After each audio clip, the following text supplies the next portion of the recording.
참 예배는 시대의 어둠을 물리치는 하나님의 방법이다. 오늘은 네 번째 시간입니다. 예배하는 백성을 세우신 하나님.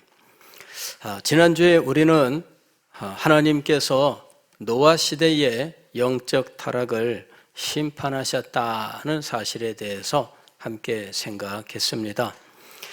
노아 시대의 영적 타락은 어떤 모습으로 나타났느냐 하면 경건한 계보의 자손들이 불경건한 백성으로 변질되는 모양으로 영적 타락이 나타났습니다. 시대마다 영적 타락의 모습은 다른 모양으로 나타납니다. 그 시대의 가장 핫한 아이템, 그 시대에 가장 유행하는 어떤 일들, 그런 것들이 사실은 영적 타락의 중요한 도구가 될 수가 있습니다. 지금 이 시대의 영적 타락의 도구는 휴대폰과 컴퓨터예요.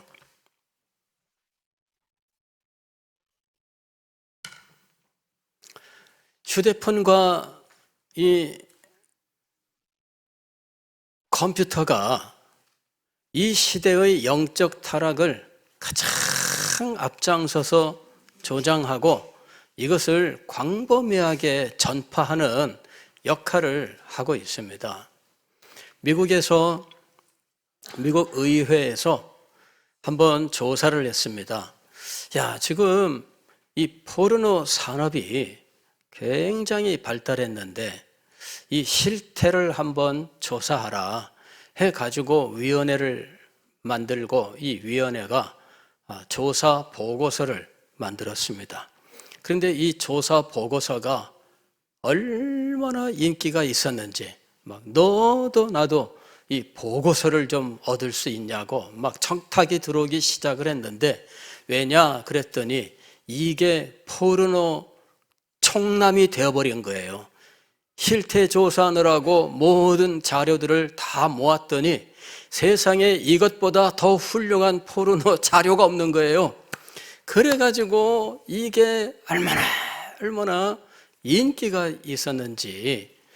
그래 여러분, 지금 이 산업이 엄청나게 발달해서요, 첨단 기술들이 계속 발표될 때마다 이 기술을 가장 앞장서서 테스트하고 또 가장 앞장서서 받아들이는 두 개의 분야가 있습니다. 하나는 어디냐면은 국방, 무기 개발하는 곳이에요.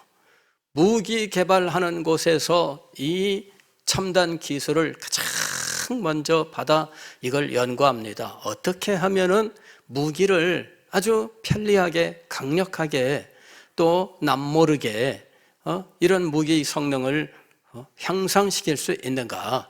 그래서 이 국방 예산 속에 이 분야에 대한 투자, 이 비가 굉장히 많이 있는 겁니다.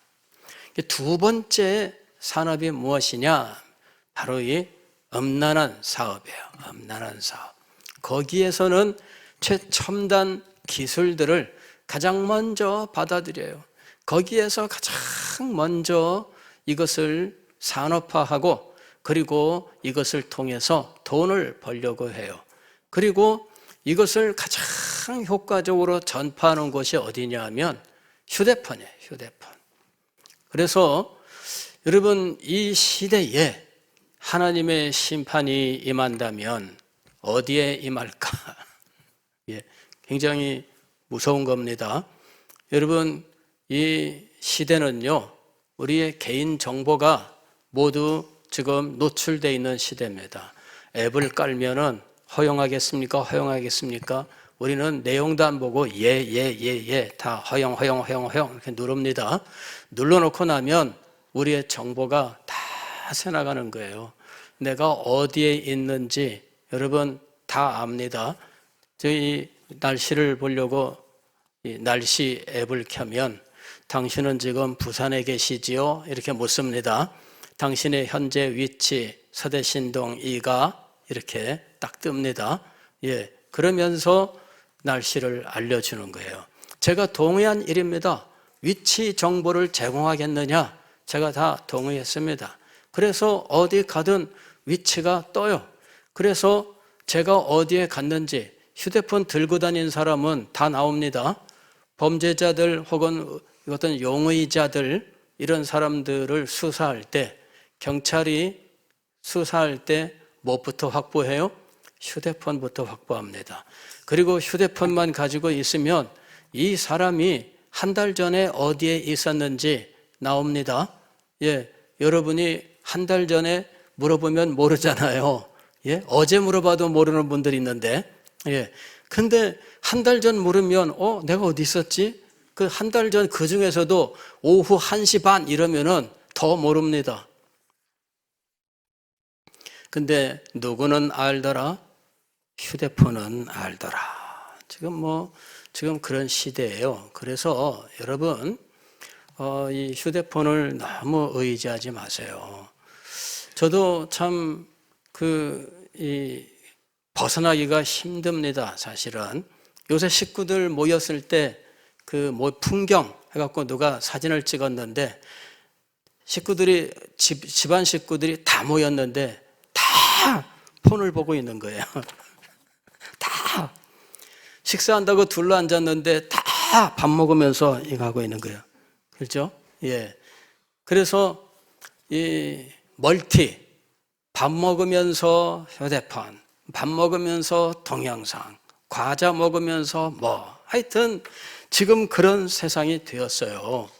그런데 여러분, 우리가 이 시대의 가장 특징적인 그리고 이 시대의 핫한 어떤 것이 실상은 영적 타락의 도구가 될 수 있다라고 하는 사실을 항상 경계해야 됩니다. 노아 시대에 사실 외적으로 보면은 평범한 모습입니다. 시집가고 장가가고 먹고 마셨다더라. 이것이 노아 시대의 모습이었습니다. 그런데 좀 더 들어가 보니까 하나님의 아들들이 사람의 딸들을 자기 마음대로 아내로 취했다 하고 말씀하고 있습니다. 하나님의 아들들이 누구냐? 사람의 딸들이 누구냐? 따져보니 경건한 계보의 자손들과 불경건한 계보의 자손들 사이에 혼인 관계가 이루어졌는데 경건한 자녀들이 불경건한 자녀들과 동화되어서 하나님을 믿는 믿음을 다 버렸다 하는 것입니다. 어떤 개인이 그 일을 행한 것이 아니라 그것이 시대의 모습이 되어버렸습니다. 그리고 그 시대가 얼마나 깊어졌느냐 하면 노아의 8식구 플러스 0이라고 하는 결과를 가져온 거예요. 하나님께서 너희의 연수는 120년이 되리라 그렇게 말씀하셨는데 120년 동안 결과는 0이었습니다. 0. 그러니까 그 시대가 하나님의 심판을 받기에 마땅한 모습이었던 거죠. 어떻게 120년 동안에 한 명도 노아의 메시지를 듣고 변화되지 않았을까요? 이거는 신기한 거 아니겠습니까? 그러니 그 시대가 통째로 타락한 모습을 보여준 겁니다. 하나님께서 이미 그들의 타락이 깊은 줄 아시고 심판하시기로 하셨으나 120년 동안의 기회를 주셨습니다. 그러나 그 기회를 살리지 못한 그 시대는 결국 홍수로 심판을 받게 되었습니다. 홍수 후에 노아의 후손들이 이제 번창하기 시작을 했습니다. 노아의 아들은 셋인데 셈, 함, 야벳이라고 하는 아들들이 이제 자손을 낳고 번창하기 시작을 했습니다. 그런데 그들이 어느 날 바벨탑을 쌓았습니다. 이 바벨탑을 쌓아서 하늘 끝까지 도달하고 우리의 이름을 내자. 그리고 흩어지지 말고 그냥 우리 똘똘 뭉치자. 이렇게 했던 겁니다. 하나님께서 그들의 언어를 혼잡케 하시니까 말이 통하는 사람들끼리 서로 뭉쳐서 흩어지게 되었는데, 그로 말미암아 천하 만국에 여러 나라와 민족들이 생기게 되었습니다. 그리고 이 나라와 민족들은 하나님을 섬기기보다는 우상을 만들어 섬기는 그런 모습으로 변질되어 버리고 말았습니다. 노아의 후손들도 역시 가인의 후손처럼 변질되어 버리고 말았던 겁니다. 하나님께서는 이번에는 심판하기로 하지 않으셨습니다. 이번에 하나님께서 작정하신 것은 선택의 방법이었습니다. 하나님께서 말씀을 보존하는, 즉 하나님의 계시를 보존하는 계보와 그 계보 속에서 한 사람을 선택하셨어요. 아브라함이라고 하는 사람입니다. 그리고 아브라함과 그 자손을 선택하셨습니다. 이 선택이라고 하는 방법으로 하나님께서는 이제 이 시대와 이 세대를 새롭게 하기를 원하셨던 겁니다. 아직 아브라함이 가나안 땅에 도착했으나 그 땅을 상속할 만큼의 힘이 없습니다. 아브라함 혼자서는 이 땅을 자기 땅으로 삼을 수가 없습니다. 아브라함에게 자녀가 있지만 그 몇 자녀를 가지고는 이 땅을 상속받을 수가 없습니다. 그래서 하나님께서는 아브라함의 후손을 애굽으로 보내시고 애굽에서 그들을 이제 번창하게 하셔서 그들을 다시 가나안 땅으로 데려오시는 계획을 세우셨던 겁니다. 마치 묫자리를 만드는 것처럼, 그래서 이 모내기를 하기 전에 이 모판을 만들고 거기에서 이제 이 뭐라고 해야 될까요? 그 조그만 그거를 만들어 가지고 이것을 넓은 논에다가 이제 옮겨 심는 거죠. 이 방법이 많은 열매를 맺는 방법이었어요. 사실 이 벼는 우리나라에서 1년에 한 번만 농사 지을 수 있습니다. 열대지방 가면은 이양법을 쓰지 않고도 1년에 3번, 4번씩 거둘 수 있다고 그래요. 근데 우리는 그렇지가 않습니다. 우리는 이 땅이 또 기후가 이 벼 생산하는데 사실은 동남아보다도 열악합니다. 이곳에서 벼를 생산하기 위하여는 소위 이양법이라고 하는 것을 쓴 겁니다. 옮겨 심는 방법이죠. 그래서 이미 웬만큼 자라난 이 벼를 이제 일정한 간격으로 옮겨 심으면 이 벼가 아주 크게 열매를 맺는 겁니다. 자, 하나님께서 아브라함의 자손을 마치 이와 같은 방식으로 키우신 겁니다. 애굽에서 큰 민족을 이루게 하셨고 큰 민족을 가나안 땅으로 옮기신 겁니다. 그리고 가나안 땅으로 옮기시는 과정에 그들은 하나의 민족, 하나의 나라로 조직화되고 또 그에 합당한 훈련을 받아가면서 한 나라와 한 민족이 될 수 있는 이러한 소양을 갖추게 된 겁니다.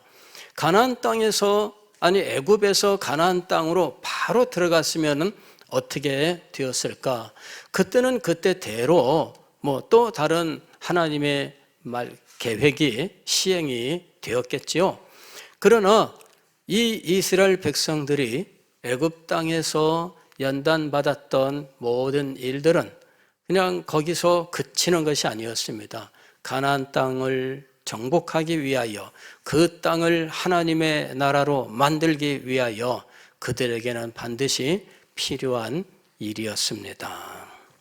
이것이 노아 홍수 이후에 하나님께서 새롭게 선택하신 방법이었습니다. 그런데 이 이스라엘 백성들은 참 특이한 백성이 되었습니다. 그들은 시내산에서 하나님과 시내산 언약이라고 하는 계약을 맺게 되고 하나님은 그들의 하나님이 되고 그들은 하나님의 백성이 되는 이 계약을 성립시켰던 겁니다. 그리고 그 계약을 유지하는 조건이 무엇이었느냐 하면 율법을 순종하는 것이었어요. 그러면서 하나님께서 이스라엘 백성들에게 언약의 율법으로 주신 것이 있습니다. 그것이 바로 십계명입니다. 십계명이 언약의 율법입니다. 그리고 우리가 흔히 율법이라고 부르는 모세 오경은 실상은 바로 이 십계명의 강해에 해당하는 부분입니다. 그래서 십계명이 본래 언약의 율법이에요. 그래서 십계명을 우리가 깊이 연구해야 하는 것입니다.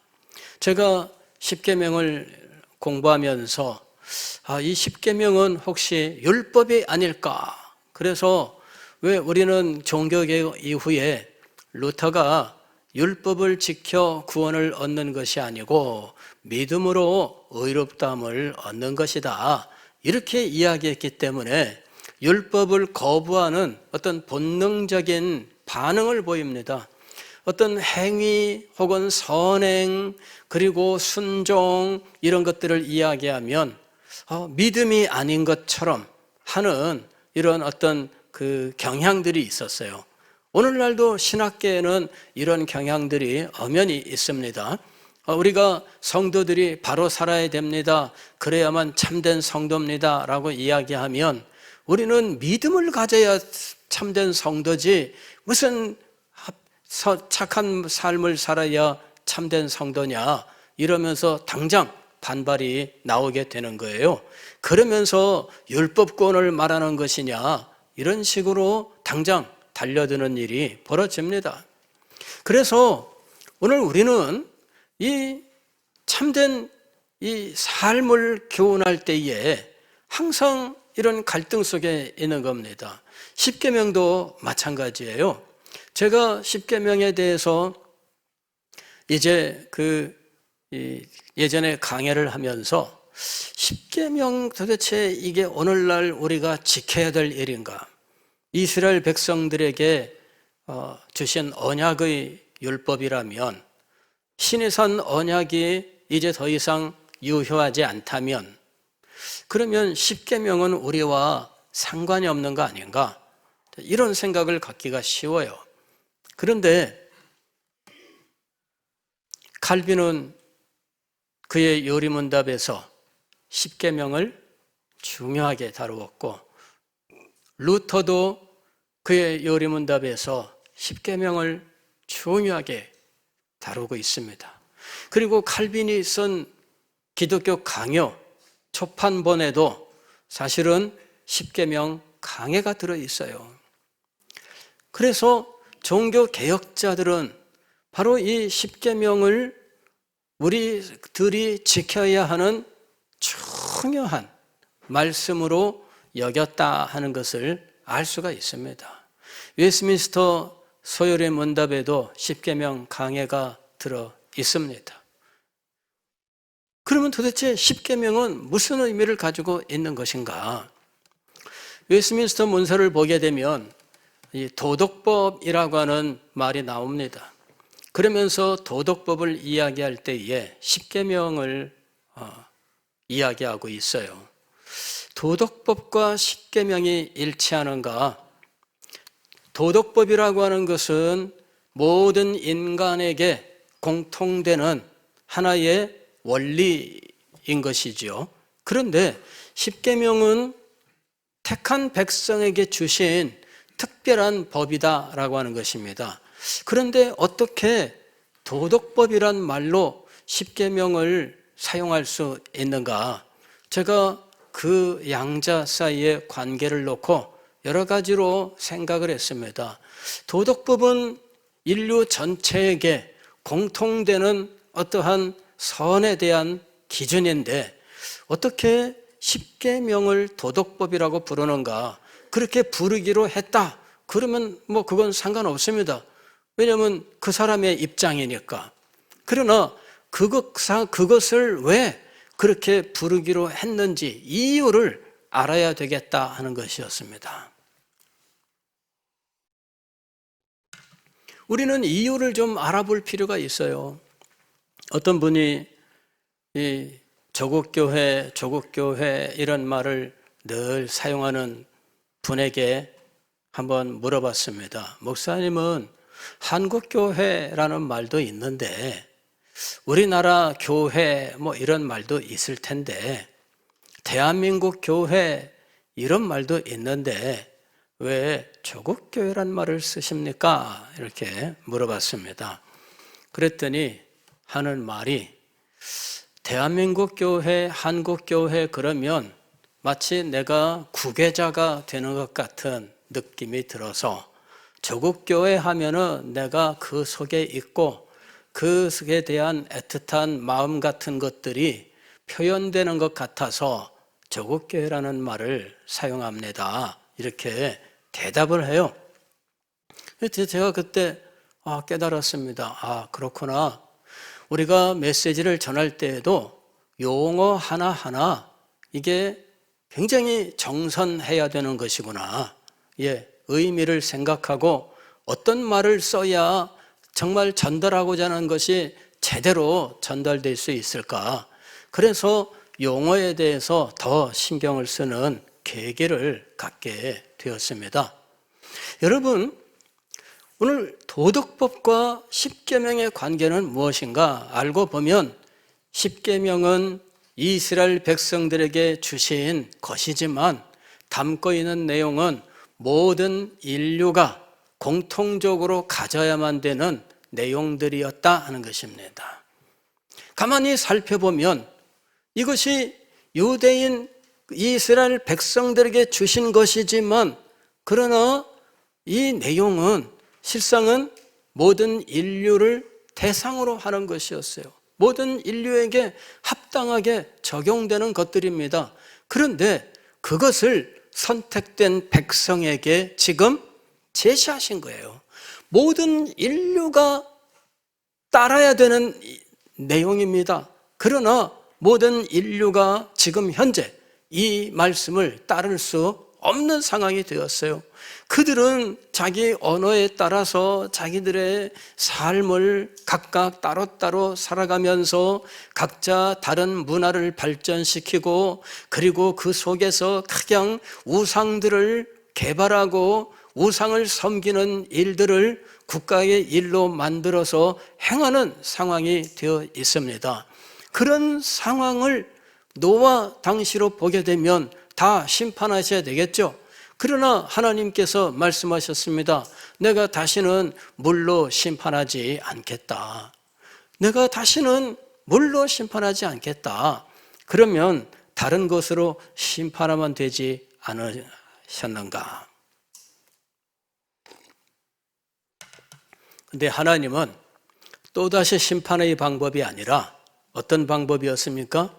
선택하여 모든 나라와 민족들에게 보여주시고 그리고 그 일을 증거하게 하시고 전파하게 하시는 방법을 선택하신 거예요. 노아 시대에는 심판하시는 방법이었으나 노아 홍수 이후에는 다시는 물로 심판하지 않겠다 하셨지만 그러나 심판의 방법이 아닌 어떤 방법을 사용하시기로 하셨습니까? 선택의 방법을 사용하시기로 하신 겁니다. 선택하셔서 그들을 통하여 전체에게 하나님을 섬기는 참된 도리를 전파하시는 것입니다. 아브라함을 선택하셔서 하나님을 섬기는 참 도리를 그 주변의 모든 민족들에게 나타내게 하시는 것이었습니다. 그리하여 마침내 너와 내 자손을 인하여 천하 만민이 복을 받으리라 하는 영광스러운 자리에 이르게 하시는 것이었습니다. 이것이 선택의 목적입니다. 하나님께서 이스라엘 백성들을 선택하시고 이스라엘 백성에게 십계명을 주셨는데 십계명은 이스라엘 백성들에게 특화되는 내용이 아니라 실상은 모든 나라와 민족들, 모든 인류에게 공통적으로 적용되어야 하는 거룩한 원리였던 것입니다. 그러나 모든 인류가 이것을 지금 받을 수 있는 상황이 아닙니다. 하나님은 그 중에 이스라엘 백성을 선택하셔서 그들에게 모든 인류가 지켜야 되는 이 거룩한 도리를 가르쳐 주시고 이것을 그들이 먼저 실천하게 하시고 그 거룩한 도리를 이 백성들이 온 나라와 민족들에게 전파하게 하셨던 것입니다. 이것이 선택의 목적입니다. 모판을 만들어 선택된 벽시들을 뿌려놓고 이 선택된 벽시들을 온 논에 다 옮겨 심는 이 방법처럼 이제 이스라엘 백성들에게 십계명을 주시고 이 십계명을 통해서 온 세상 모든 인류가 이 거룩한 도리를 깨달아 알게 하셨다 하는 것입니다. 이스라엘 백성들이 하나님 나라의 백성이 된 것은 그들이 세상 나라보다 똑똑하고 탁월해서가 아니라 하나님께서 그들을 선택하여 행하실 일이 있었기 때문입니다. 자, 십계명은 도대체 무엇이길래 이스라엘 백성들에게 특화된 것이라기보다는 모든 인류를 위한 것이 되었는가 하는 것입니다.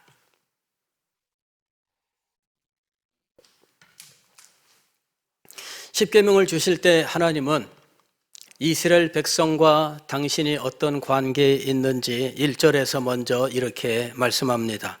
하나님이 이 모든 말씀으로 말씀하여 이르시되 나는 너를 애굽 땅 종되었던 집에서 인도하여 낸 네 하나님 여호와니라. 네 하나님 여호와다. 그런데 이 하나님은 애굽에서 구원해 내신 하나님입니다. 하나님의 정체를 먼저 분명히 합니다. 그리고 하나님이 그들에게 무슨 일을 행하셨는지를 말씀하십니다. 그들을 구원하신 분입니다.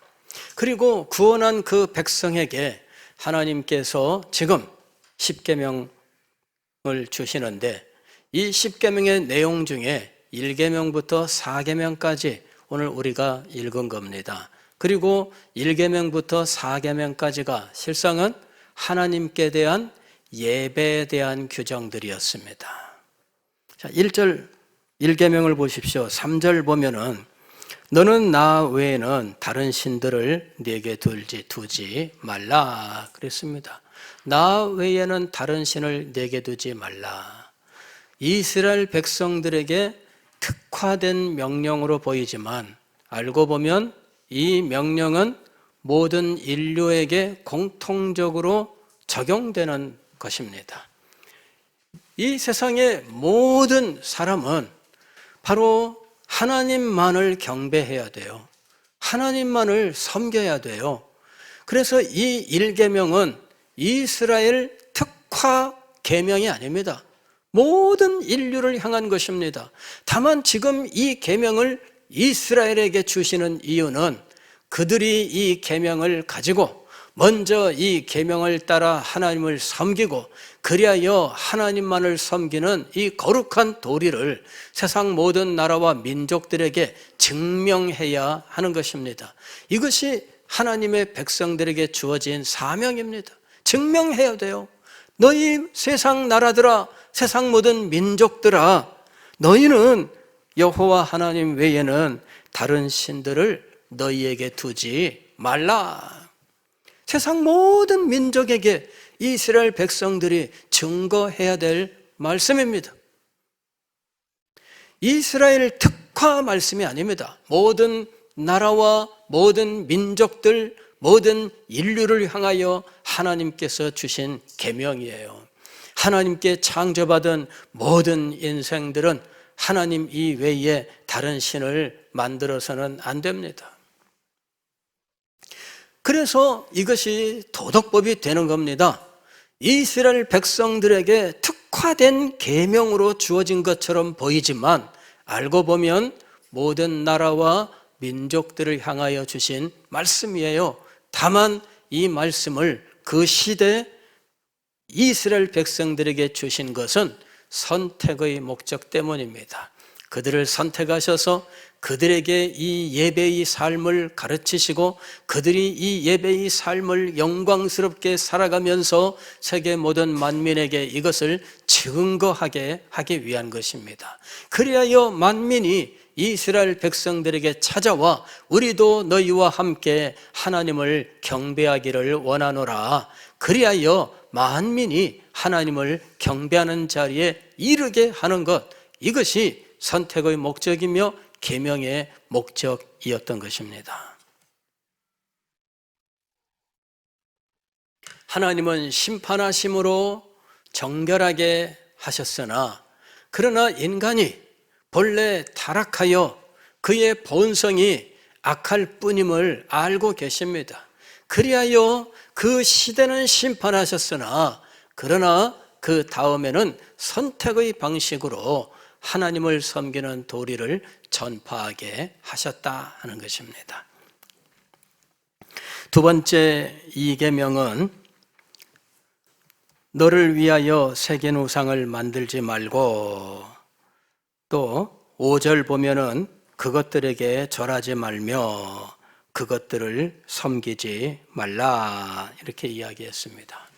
여기에 이 말씀은 하나님은 영이시기 때문에 신약에서 이 도리를 밝혀 말씀하고 있습니다. 왜 우상을 만들지 않는가? 하나님은 영이시기 때문입니다.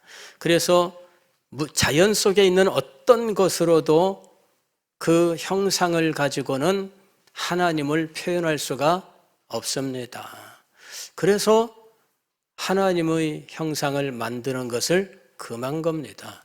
자연을 보면서 하나님의 형상을 만드는 것은 인간 세상의 우상 제작의 원리예요. 그러나 인간의 어느 시대 어느 누구에게나 있는 우상 제작의 이 원리를 우리가 따를 필요가 없습니다. 하나님은 영이시며 거룩하신 분이시라는 것입니다. 그 영광과 위엄을 알아야 돼요. 지상에 있는 그 어떤 것으로 하나님을 형용할 수가 없습니다. 여러분, 이런 말이 있잖아요. 호랑이를 그리려고 했는데 무엇을 그렸다고요? 고양이를 그렸다 이렇게 얘기하잖아요. 그 얘기는 뭡니까? 하나님은 지상에 있는 그 어떤 것으로 형상을 만들었다 할지라도 그것은 하나님일 수가 없습니다. 그래서 하나님을 섬길 때에는 영과 진리로 예배하는 것이 참된 원리인 것입니다. 3계명을 보면은 너는 너의 하나님 여호와의 이름을 망령되이 일컫지 말라. 망령되이 혹은 망령되게, 망령되게 이게 도대체 무슨 의미일까? 망령이라고 하는 것은 이게 이제 사실 좀 이해하기 쉽지 않아요. 망령이라고 하는 것은 이거는 망할 존재 그 말입니다. 망할 존재. 이게 망령이죠. 망하는 귀신들 이런 겁니다. 그러니까는 망하는 귀신들 이게 망령입니다. 그래서 그런 것처럼 일컫지 말라 이런 말씀인데 의미가 정확하게 다가오지 않아요. 사실은 이 말의 원래 의미는 기본적인 의미가 무엇이냐면 허무하다 그 말이에요. 허무하다. 아무것도 없다. 그래서 허탄하다 이런 말도 있잖아요. 성경에. 허탄하다는 게 뭐냐면은 헛되다 이런 말입니다. 그래서 망령되게라는 말은 어떤 의미냐면 헛되다. 그리고 그냥 허무하다. 아무것도 아니다. 그런 말입니다. 그러니까 하나님의 이름을 헛되이 부르지 말라 뭐 이런 의미로도 말할 수 있고요. 하나님의 이름을 귀신 부르는 것처럼 부르지 말라 이렇게 말할 수도 있고요. 하나님의 이름을 그냥 아무 가치 없이 부르지 말라 이런 의미로도 볼 수 있습니다. 이 말이 사실은 정확하게 번역할 수 없는 말입니다. 하나님의 이름을 빈 껍데기로 부르지 말라 뭐 이런 의미들 갖고 있는 거예요. 이게 뭐냐면은 우리가 하나님을 섬길 때, 하나님께 찬양하고 기도할 때 우리는 하나님의 이름을 빈 껍데기로 부를 수가 있습니다. 오 하나님 영광 받으소서. 빈 껍데기예요. 왜? 마음에 가져야 되는 참된 자세가 없다면, 마음속에 하나님을 믿고 하나님을 사랑하고 하나님 앞에 자기의 모든 것을 다 드리는 이 마음이 없다면, 입으로 하나님의 이름을 그 어떤 대단한 표현으로 묘사한다 할지라도 그 모든 것들은 빈 껍데기예요. 오 하나님, 하늘과 땅을 지으신 하나님 영광 받으소서. 크고 높으신 이름을 찬양하나이다. 말로는 대단한데 이게 모두 빈 껍데기일 수 있습니다. 무엇이 없으면 마음을 다하고 뜻을 다하고 성품을 다하고 이것이 없으면 말은 무엇밖에 안 되느냐 하면 빈 껍데기밖에 안 됩니다. 하나님의 이름을 빈 껍데기처럼 사용하는 모든 신앙의 행동, 이거를 망령되이 일컫지라는 말로 표현한 겁니다. 하나님의 이름과 영광을 참되게 섬기는 것이 아니라 그냥 형식적으로 가지고 행하는 모든 행동들, 이게 바로 하나님의 이름을 망령되이 일컫는다라는 말의 의미입니다. 하나님의 이름을 직접적으로 사용하는 일들이 있습니다. 우리는 찬양과 기도만 떠올리지만 사실 옛날에는 찬양과 기도뿐 아니라 맹세와 저주에도 하나님의 이름을 사용했습니다. 그럴 때에 이 맹세와 저주에 하나님의 영광을 위하여 맹세하고 하나님의 영광을 위하여 저주하는 일이라면 가능하나, 그것이 자기의 유익을 위한 것이고 자기의 어떤 난관을 피하기 위하여 사용하는 어떤 수단이라면 하나님의 이름을 사용하는 맹세나 저주는 이거는 망령되이 일컫는, 즉 빈 껍데기가 되는 거예요. 우리가 하나님을 섬길 때, 하나님을 예배할 때 빈 껍데기로 하나님을 섬기는 모습이 있다면 이건 모두 잘못된 거잖아요. 우리가 예배할 때 왜 마음을 다 기울이고 집중을 하고 할까요? 이 행위들이 빈 껍데기가 되면 안 되기 때문입니다. 이게 모두 3계명과 연결되는 겁니다. 4계명은 안식일을 기억하여 거룩히 지키라. 하나님을 예배하는 날의 문제였습니다. 하나님께 예배하는 날을 정하고 그 날을 지켜라. 그런데 그 날을 지키는데 이 세상에 그 무엇보다 가장 중요하게 지켜라 하는 것입니다. 우리가 우리의 언어 생활 속에 우리의 의식이 표현되는데 우리의 삶 속에서 가장 중요한 것이 무엇이냐? 먹고 사는 문제 아닙니까?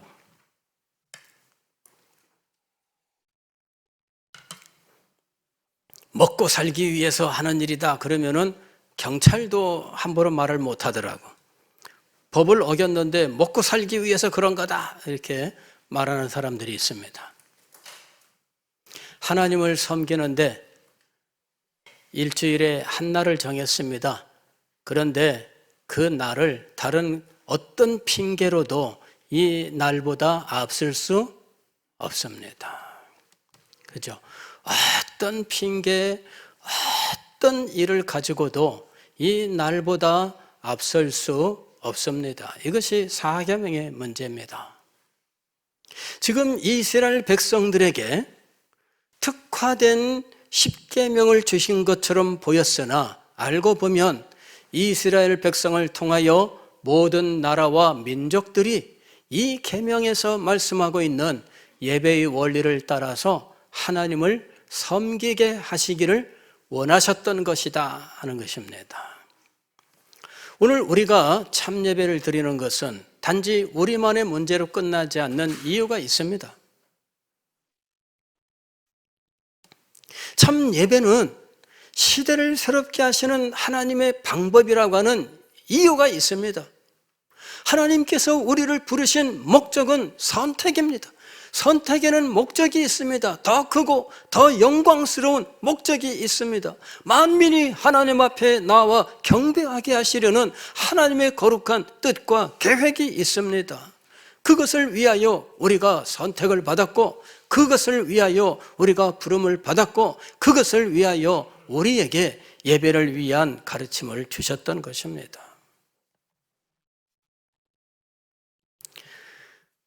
애굽 땅에서 이스라엘 백성들을 구원해내신 하나님, 그들을 예배하는 백성으로 삼으셨습니다. 목적은 만민이 하나님을 예배하게 하시기 위해서였습니다. 오늘 이 시대에 우리를 교회로 부르신 이유도 마찬가지입니다. 우리가 영광스러운 예배를 드림으로 만민이 하나님을 영광스럽게 예배하는 자리로 나오게 하시는 것, 바로 그것이 하나님의 거룩한 뜻인 것입니다. 그러므로 우리가 예배를 새롭게 해야 교회는 능력을 얻으며 교회는 생명을 구원하는 것이 될 수 있는 것입니다. 기도하겠습니다.